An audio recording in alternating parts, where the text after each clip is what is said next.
Good evening, Brother Nebeker. So my reflection for week 7.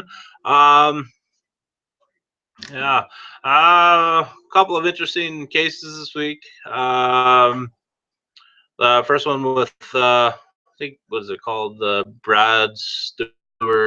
To make sure that I'm not just saying something. The first one, yeah. So that was actually Brad Stewart. I have no idea where I got that from. Actually, so it's Jim Sharp and the Extrusion Technology Inc. case, and then we also looked at the Zoe's Kitchen case. Two very interesting reads. Um, got two different kind of opinions on both of those. So like the very first one with the extrusion technologies. It was basically a gentleman basically getting his own first business. He's kind of led up to, with his experience, led up to that point where he can buy his own business and run his own business. Um, I think in long terms, I think he's going to be all right for running the business. I think maybe if that was my kind of thing, I probably would have got somebody to go in it with me. That way, then it would have been more. A little less pressure, probably. Basically, with running your own business, that way then you can kind of get like a better feel for the business. Then that way, then you can also get to know your employees and get to know your existing customers and all that other stuff.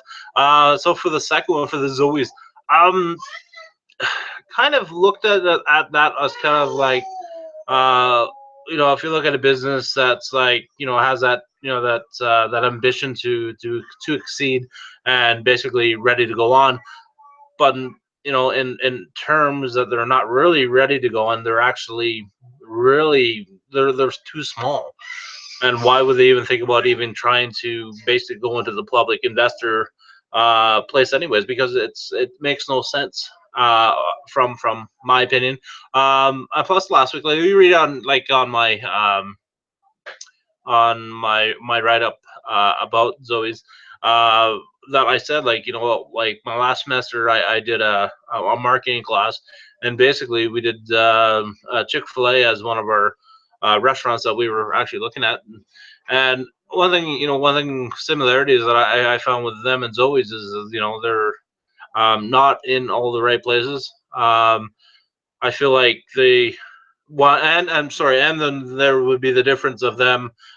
Chick-fil-A, they went after the customer.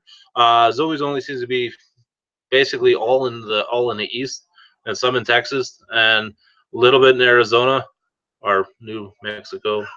Can't remember all my states, but I know it's right there. But I think they need to be more in the west.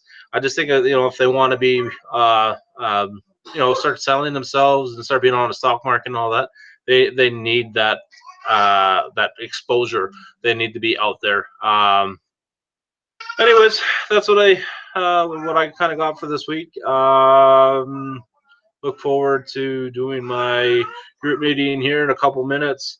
And I'll see you next week. Have a good weekend. All right, bye bye.